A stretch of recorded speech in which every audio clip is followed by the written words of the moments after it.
All right, so last time we introduced this notion of functions, where we're writing our own functions so that we don't have to repeat ourselves. We can take functionality and we can put it into a function and then reuse that function over and over again.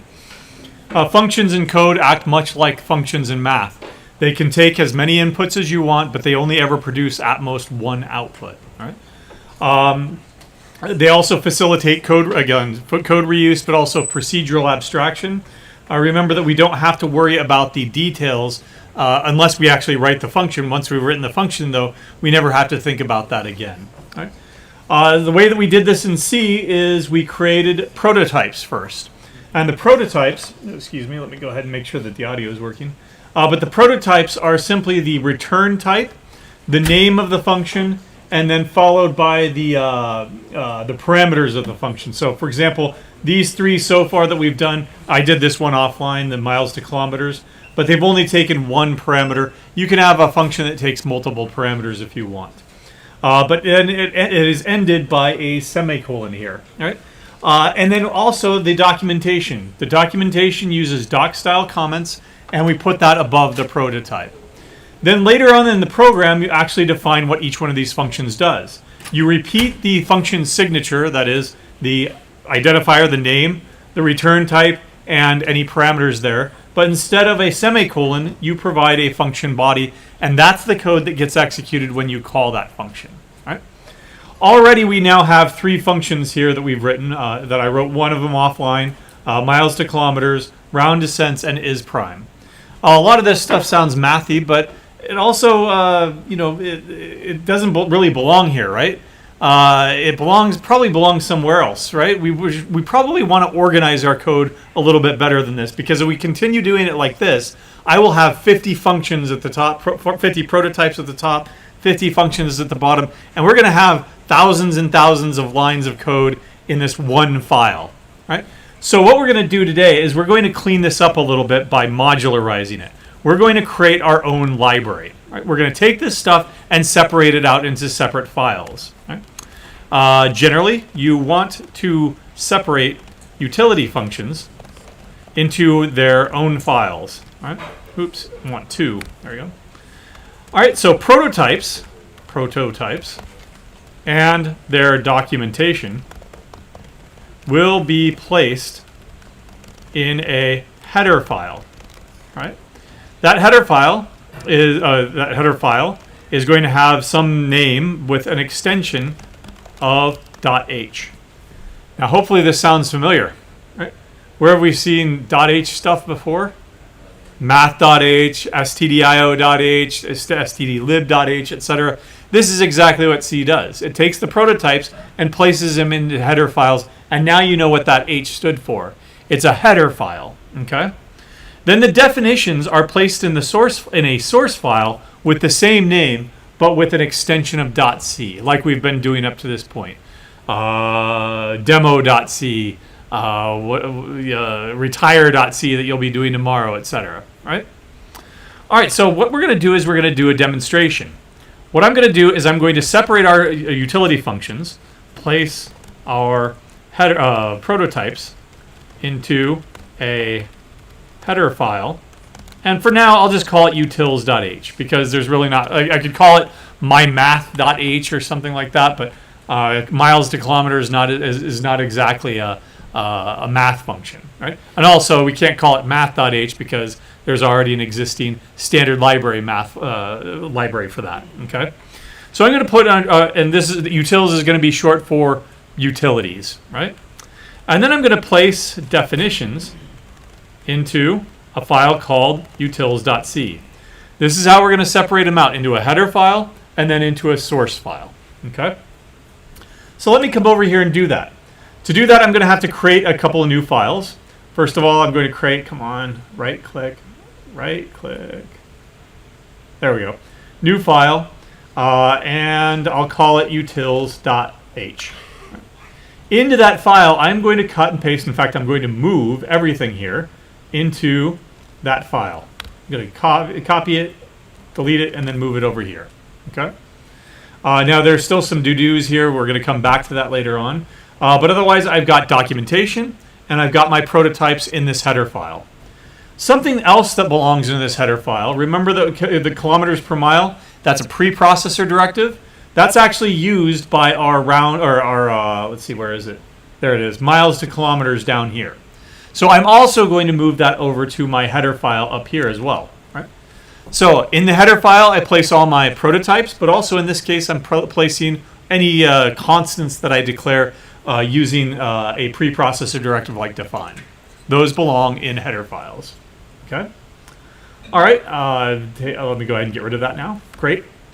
That's all been moved out. Already my code is looking a little bit cleaner because all I have now left is the main. Down below, I need to move each one of these into its own source file. So once again, I'll go ahead and create a new file. Right? Demo.c, or not demo, but utils.c. It should have the same name as your header file. It's just .uc. Now, it's not absolutely a requirement that it has the same exact name with a different extension, but that's how you organize it. Okay. All right, so I'll copy and paste over here. All right, now that looks much better over here in demo. I only have 30 lines of code, most of which I can get rid of. There we go. And I'm just testing that other code there now. Okay. My next step is to actually compile this. All right, so my demonstration here is going to be you compile a library using the -c flag with GCC, which produces an object file. You remember that from like the first or second day? I demonstrated that there's this entire tool chain of you start at C code, then the preprocessor directive takes over and does any cuts and pastes. Then it compiles it into machine code, and then finally it links it into an executable. This -c will compile it without actually producing an a.out file. And so the way that I would do that would be gcc -c utils.c, right? And it produces a utils.o file, right? And again, this is an object file, okay? Let me come back over here and show you. gcc -c utils.c. Now remember over here, I do have an a.out file, so maybe before I do this, let's remove a.out, just to show, remove a.out, yes, clear. And let me go ahead and refresh this over here to see that I only have the demo, utils.c and utils.h now. Now if I were to use that -c flag, utils.c, oops, there's a problem. Oh, that's right. All right, so I've got several errors here that I need to take care of. Let's come back over here to .c. And let's start at the top. I intended for these to come in later, but now they're here already. All right. All right, so at the top, what do I need to do? Well, let's take a look at the first warning. The first warning is that I'm using the math library, right? So what do I need to include? I need to include the math library, math.h. Also, it's just standard to include the standard library, right? Just go ahead and include it. The compiler will normally include that for you, but it's still best practice just to always include that. Am I using anything else here? Bool? Yep, bool. I'm using false and true there. So what else do I need to bring in? Include the standard Boolean library. Bool. Spell it correctly. There we go. That will probably take care of 90% of everything. There we go. KMS per mile is undeclared. All right, good. So where is it actually? Where is it declared in this file? Nope. So where is it declared? Over here, along with all my prototypes. Okay. So the way that I solve that is I now need to include my own library.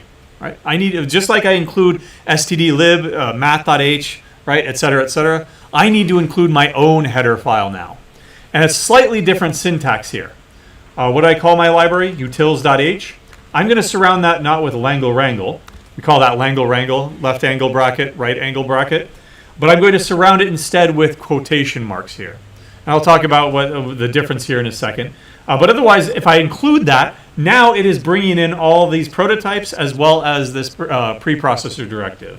Now it should actually compile and work. Right? Let me refresh over here and show you that it produced that .o file over here. It did not produce an a.out file because we are not linking to create a new executable. We are creating a library. Just like math.h stdbool.h, somewhere on this computer, there is a compiled version of those libraries, right? It probably takes all the libraries together and compiles them into one big giant file called a shared library. It would be .so or something like that. But I'm not going to try to find it on the system. I don't want to jump down that rabbit hole right now, right? But it's somewhere on this system that is being stored. Now my object file is being stored in the same working directory here. Okay. All right. So some other observations here. Observations. Right. In your source file, that is the .c file. .c. Be sure to include your header file. And to do that, again, it's just going to be include, double quote. In this case, it's utils.h. There we go. Okay. Include, let me go to the next line on that. There we go. All right, that's not good either. I can go in like that, and there we go. Goes to the next line. Okay.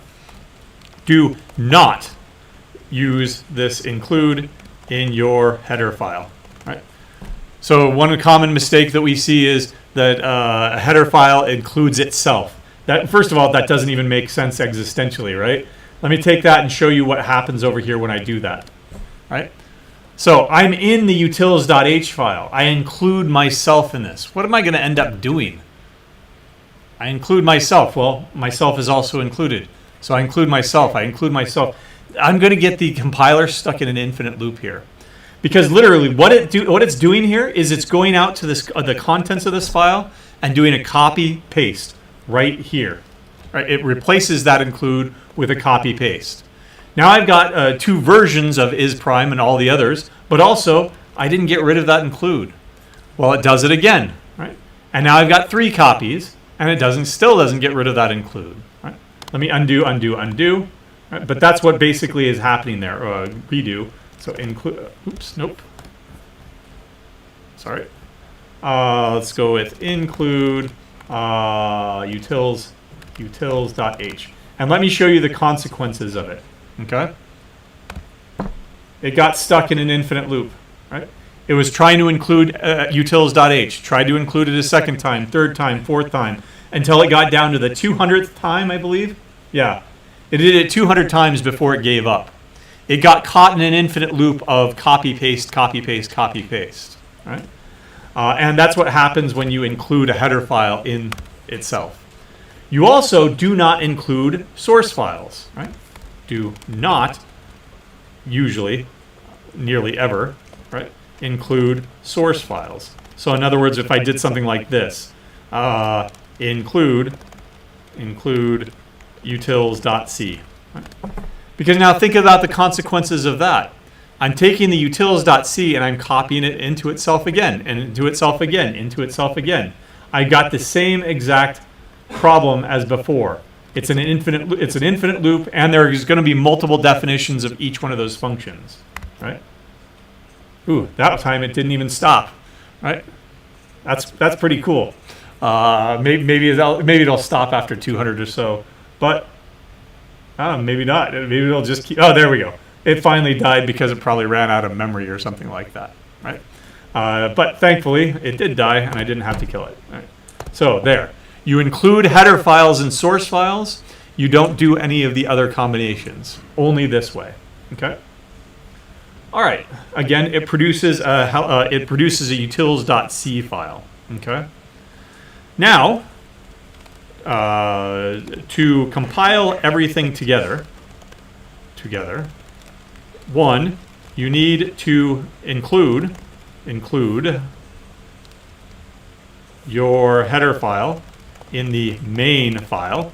Now I'm just calling it main right now. It's actually called demo, but whatever your main is, whatever file contains your main function, right? Whatever file contains your main function. All right. For now, that's just going to be demo. All right, and then we'll improve that later on. You use GCC utils. Sorry, this is step 2, right? Step 2, to compile, you use gcc utils.o along with demo.c in this case. The reason that you do this is kind of like the same reason that you use -lm to include the math library. You basically have to tell the compiler that there are these math functions over here that I'm using. Go ahead and please include them so that I can link everything together to produce an a.out file, an executable file. If I don't do that, then it has no idea what I'm talking about. For example, let's come over here to demo.c. And first of all, let's not include that include yet, right?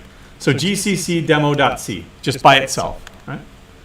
It has no idea what round descents is. It has no idea what is prime is. It has no idea what functions you're talking about. Just like if I didn't include, say, standard input-output library, it wouldn't know what, and I started to use printf, I don't think it would understand that either. Let me go ahead and take that out because I am using printf below. Let's see. Yep. It has no idea what printf is because I didn't include the library that contains it. So let me go ahead and put that back. And then let's go ahead and include my library utils.h. Okay? That takes care of one problem, but it introduces another problem. We get this exact same error message when I don't put that -lm flag in. Right? Because round descents, I have no idea what that is. Is prime, I have no idea what that is. I know what the prototypes are because you included this header file, but I have no idea where they are that they're in this file over here. So what I'm going to do is I'm going to compile everything together, kind of like with the -lm flag, but with the utils.o directly here. Right?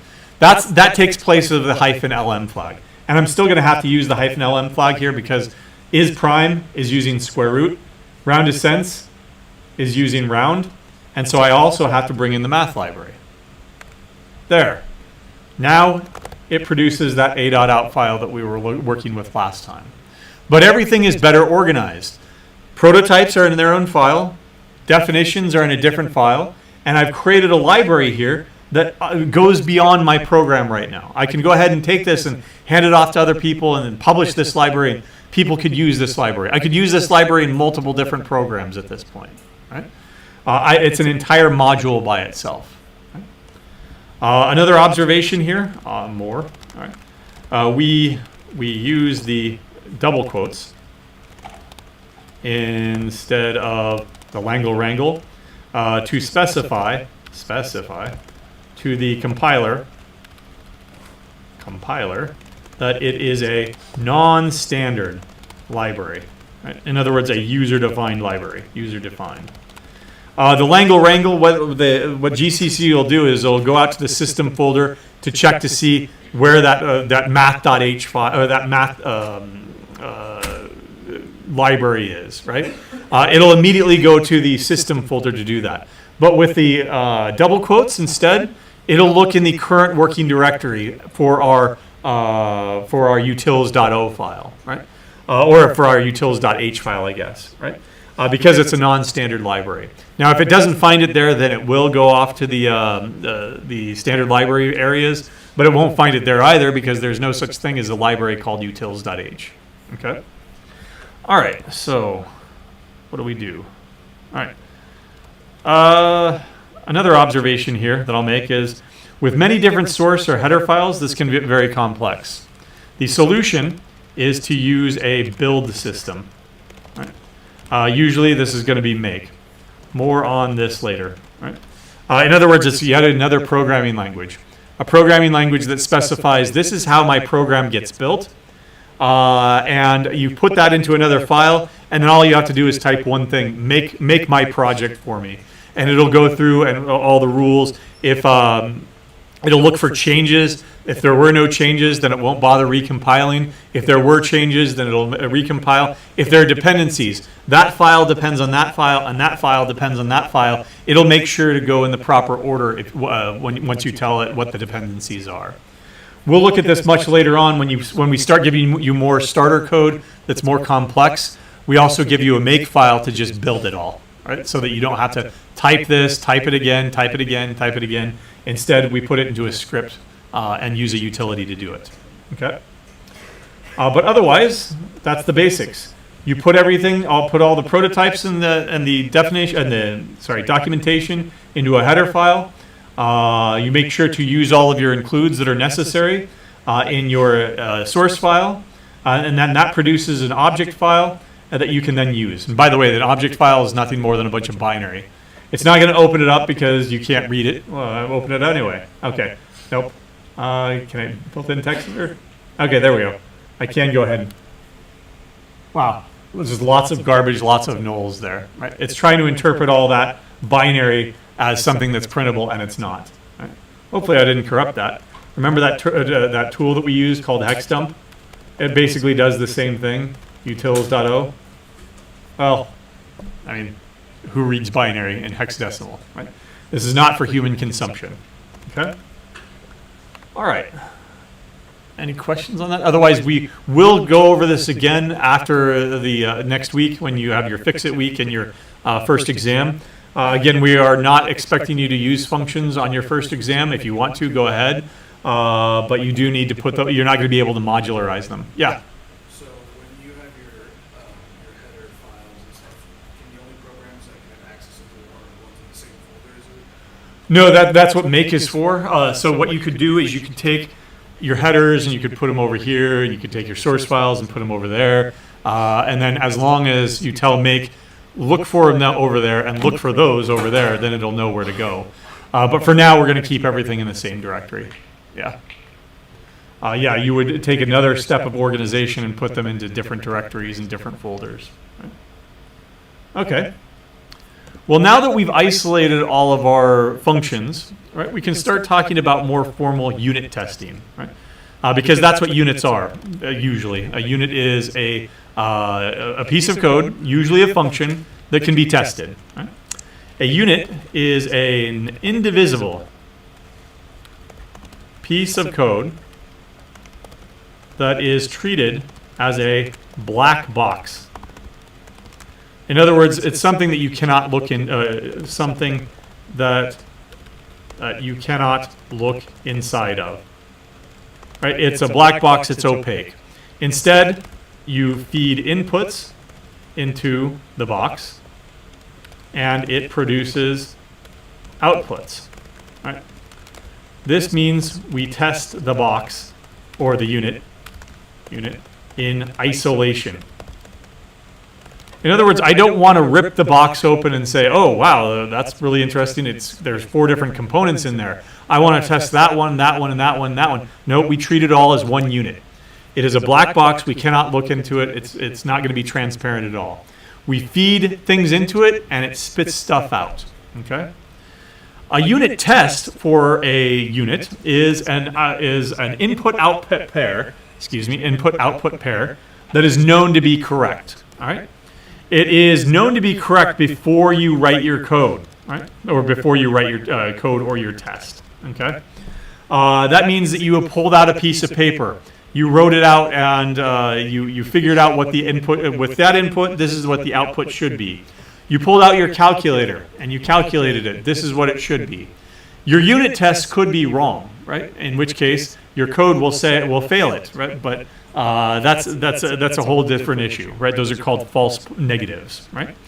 The way that we do unit testing is by feeding that input into our unit, our function, and then comparing the result to a known correct output. In other words, the actual output versus the expected output. Right? If they match, it passes. If they match, the test passes. The unit test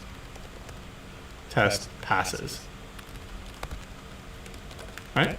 Note there that I put match. What does match mean? Okay, that's going to be different for different types of variables. If they do not match, then the unit test fails. Right? So it can either pass or it can fail. Then you can start wrapping these tests up into an entire test suite.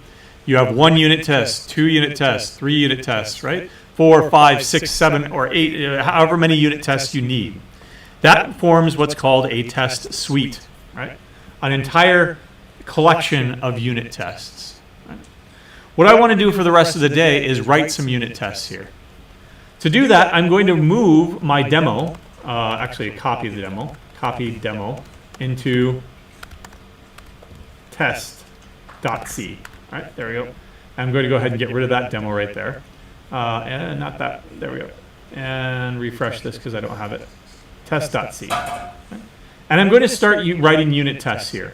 Now, arguably, I already have some unit tests, right? If I were to compile this all together, gcc, utils.o, and test.c, and then bring in the math library because we're doing math stuff. And then I run this. The result of rounding 188.716 to the nearest cent is 188.72. That looks right to me, right? We're good on that. The integer is prime. Remember that I asked for a prime from Wolfram Alpha? So yeah, that's the expected output too. But if I go and make a change, or even if, as it is, if I had hundreds of these things, I would have to look at, yeah, that matches, that matches. Yeah, that matches, that matches. All manual work. What I want to do is I want to start developing a more rigorous, more automated way of doing this. So first of all, let's go ahead and take care of round descents here. All right? Let's start relabeling some of our inputs here. First of all, here's my input. Input. Okay? Instead of calling this result, I'll call this actual output. Actual output. All right? Okay? What's my expected output in this case? Output. If I were to round 188.71 to the nearest cent, it should be 72, right? Good. Now, instead of printing this out, I'm going to test if the expected output matches the actual output, then I will say that the test passes. Yay.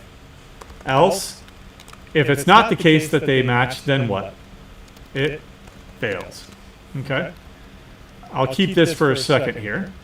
But now I need to go back and actually, fill this in. Now I can't just say matches. What do I mean by matching with respect to a floating point number here? Here's my first attempt here. Right? In fact, it'll probably work in this case, but let's find out. Right? Don't get rid of that. There we go. So let's compile this again. There we go. Oh, I've got to actually do something, right? So let's actually print something out here. Printf. For now, I'll printf. I'll just print out pass. Right. Oop, end the line. And what should I print out for fails? I'll put out fail because I want four characters. I want everything to nicely line up and everything. Right. All right, let's go ahead and try that. Oops, not X, but I renamed it to input. Input. There we go. GCC hyphen LM.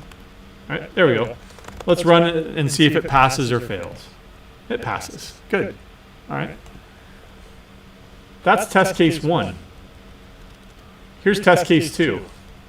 What if I were to change this to, I'll just mash my keyboard here. All right, there we go. And the expected output should be what? 49, something like that. There we go. In fact, let me go ahead and mash my keyboard here. And I will grab that and move it over here. And it should be like that. Right? Agreed? GCC. Hopefully this fails. Oh. No, come on, run it. All right, it still passes. Darn it. I'm going to have to figure out another problem to throw at this. 1, 2, 3, 4, 5. 1, 2, 3, 4, 5. 1, 2, 3, 4, 5. Come on, fail for me. Nope, it's still going to pass. Darn it. Okay. Anyway, when you're dealing with floating point numbers, I'm going to have to come up with another example that it will actually fail here. But when you're dealing with floating point numbers, can you expect like 1/3? Take 1/3 and add it to itself 3 times. What would you expect? 1, right? Because 1/3 plus 1/3 plus 1/3 is 1. That is true in mathematics. That is not true in computer science, because what is 1/3 in a computer? It's 0.33333333, right? When you add 0.333333 out to 17 decimals of accuracy, right, you're going to get 0.9999999, not 1, right? So we don't want to do this. We want to say that it matches with a different criteria. Matches, right? Now what's going to be matching here? If it's close enough, right? So by close enough, what I'm going to say is, what if take the difference, right? And if the absolute value between those is small enough, the absolute value between those two is small, then it passes, right? What was it before? 188.716, I think. And let's go with that, and that should be 2, right? All right. Is small. I'm going to have to translate that to code now too. So in this case, I'm going to build in a tolerance, right? Int, or not int, but double tolerance. What I'll say is if it matches to within 1/1,000,000th or something, right, like that. What is this? That's 10th, 100th, 1000th, 10, 100 million. So that's probably good enough. If it's within 1/1,000,000th of each other, then I'll say that it's okay. Right? I could actually go even lower than this, or I guess higher technically, because I only care if it matches in those first 2 decimals right there. Right? If it's 0 after that. Yeah, go ahead. Okay, even better. I like that suggestion, because nobody's going to be changing it. So let's go ahead and make it into a const. You could also make it into a define up here, a macro, right? So is small means that it's going to be less than that tolerance, right? If they're within that much, right? It's still going to, it's probably not going to work because, actually, will it? It still passes. But remind me, what is abs good for? Integers, right? What is the one for floating point numbers? Fabs, there we go. All right, good. And then it passes or fails. Great. Let's try another test case. 4, then that should be what? It should round down, so it should be 71. Now, do you want to sit here and modify this, recompile, modify this, test again, test. I don't want to do that. What I'm going to do is I'm going to go ahead and copy and paste, right? And modify. So it was 6. That should go up to 2. Right? There's test case 1. There's test case 2. Okay? But of course, I can't repeat all these variables. So I'm going to go ahead. I have to get rid of that, get rid of that, and get rid of that. Have I shown the other trick before? The block. What is it? Block selection mode here. Nope, that's not it. Nope, that's not it. Darn it. Now I'm going to have to remind myself of how to do this. I thought it was option. Come on. Nope. Option control, maybe? Nope. Oh, there we go. The only other combination that I wasn't doing. Nope, not that. Ah, darn it. What is it? What combination is it on this IDE? Darn it. Does anybody know block selection mode on VS Code? Block selection mode, VS Code. Is it option? Alt. I don't have an alt, do I? Shift option, thank you. Shift option. There we go. All right, shift option. There. Got rid of all 3 of them all at once. All right. So what is that magic again? On a Mac, it's shift option. Hold those both down, and then you can start selecting blocks. Instead of, if you don't hold those down, you're selecting entire lines. Right?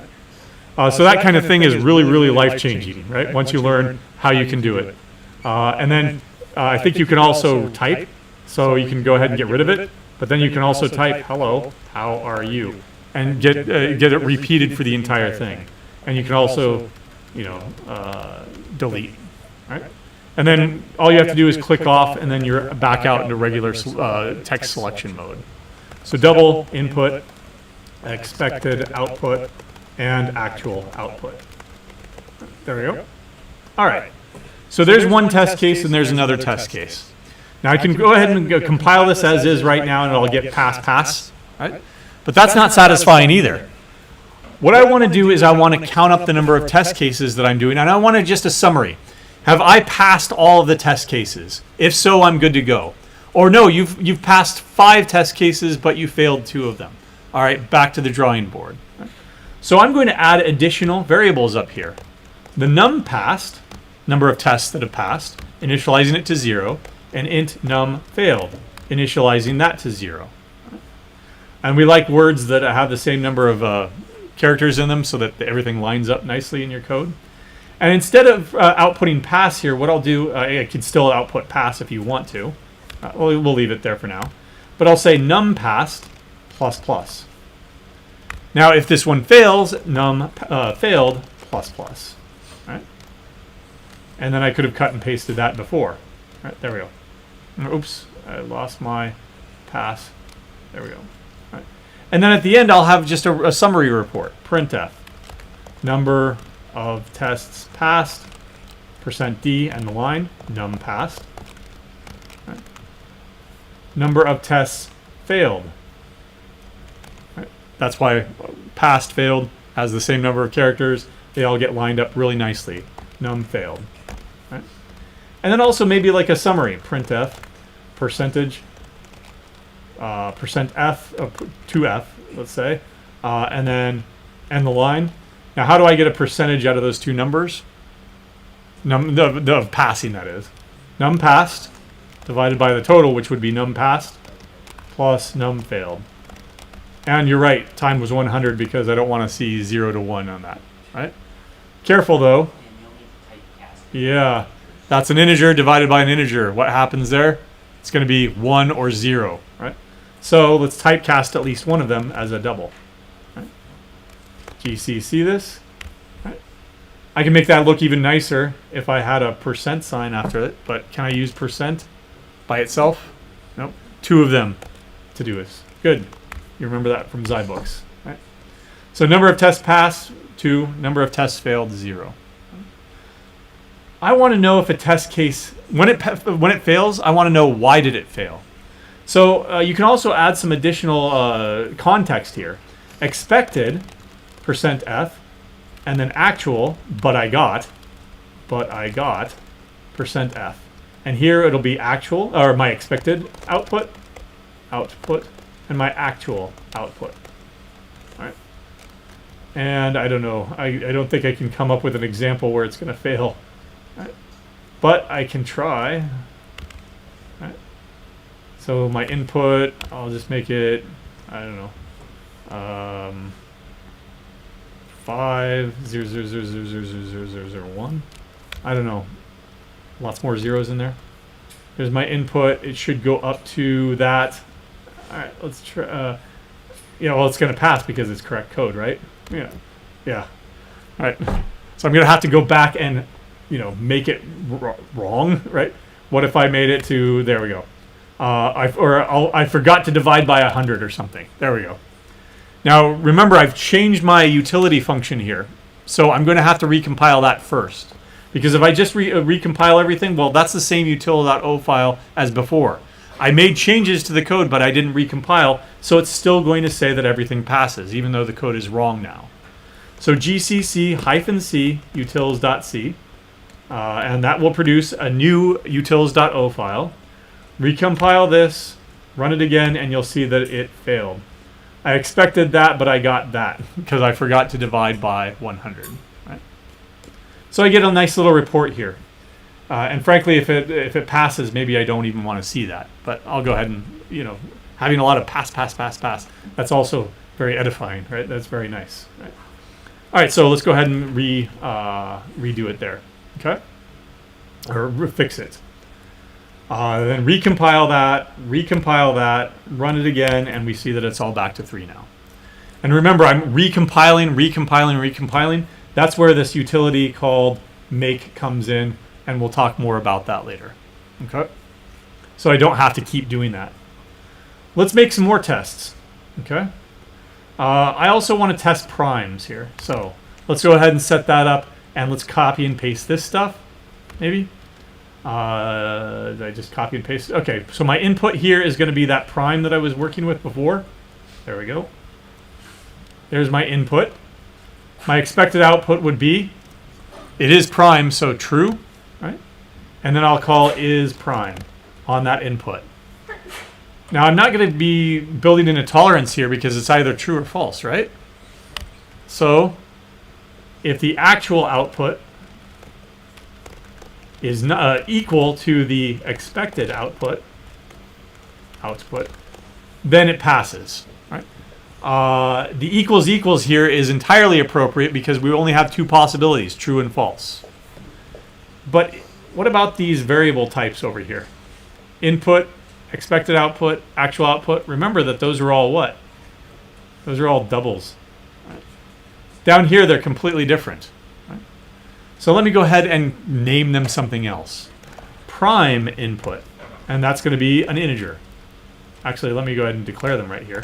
Int prime input, prime expected output. Come on. Copy, paste, there we go. Expected output, and then prime actual output. There we go. Except that those aren't integers either. Technically, what should they be? Booleans, bool. Right? But they're still technically integers because 0 is false, 1 or anything else is true. Right? So here's my input. My expected output is true. How do I know that that's a correct input-output pair? Because I asked Wolfram Alpha for it, right? I'm trusting Wolfram Alpha that they're correct, okay? So if you don't trust them, then of course you'd want to make sure through other means, right? There we go, expected, and then in this case it'll be D.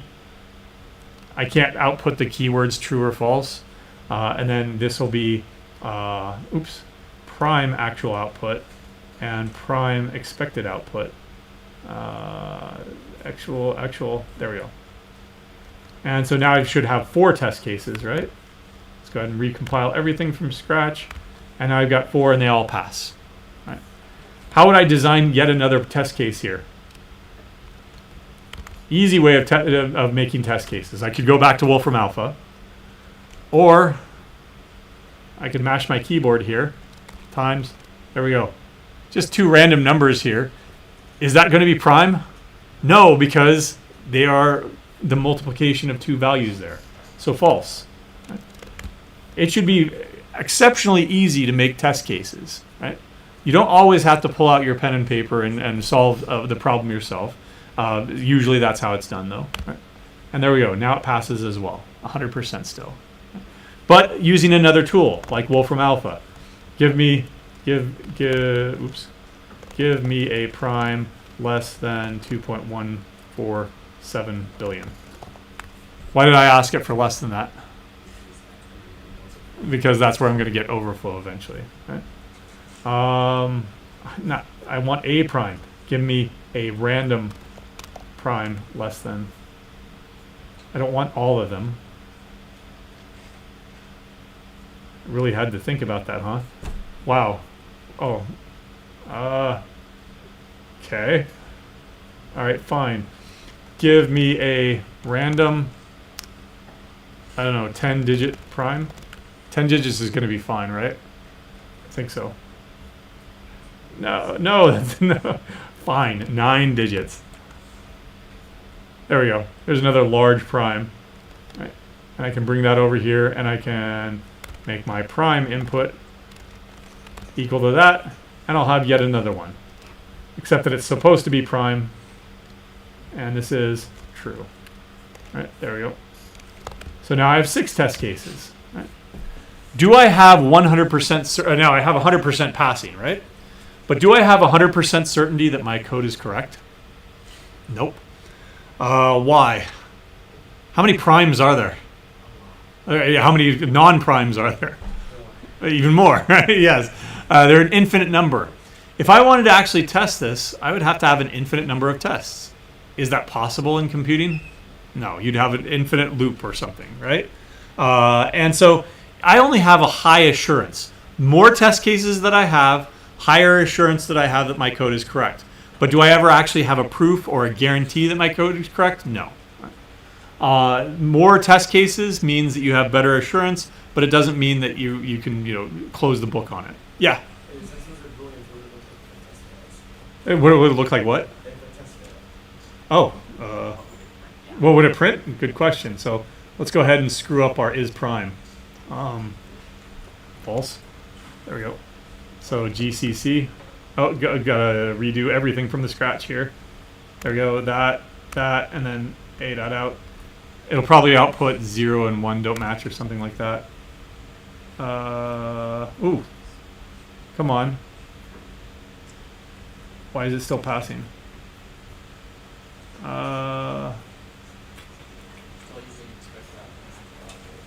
Oh, where?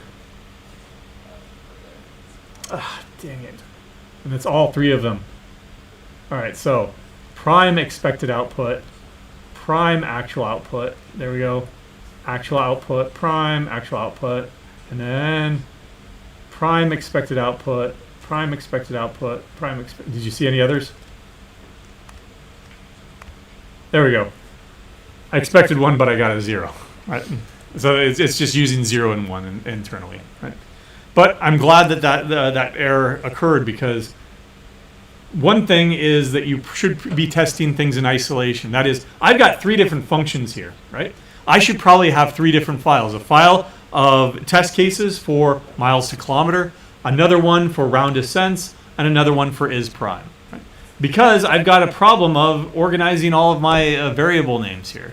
Right? I've got like expected output, and actual output, and input, and all that stuff, and I have to name them every single different way because they're different types. Not only that, but I've got a lot of repeated code. Right? DRY principle. What did that stand for? Don't repeat yourself. Is there a better way of doing this? Yes, eventually we'll get there. In other words, I'm not going to write all this crap. Right? Instead, I'm going to let a library do it for me. Right? Okay. And that library will eventually be CMACA. But otherwise, we'll pick it up here on Friday. Right. Oh, you know what? Before you go, I did want to remind you that there are some opportunities. UNL Career Fair. Right. And also, so tomorrow, if you're looking for resume help, come on, sorry. If you're looking for resume help, get down to Avery 19 in the basement. Tomorrow, September 18th, 5 to 7, and they can clean up your resume, because you're going to want to go to the Fall Career Fair, which is all next week, and I'll give you a reminder of that next week and Friday as well.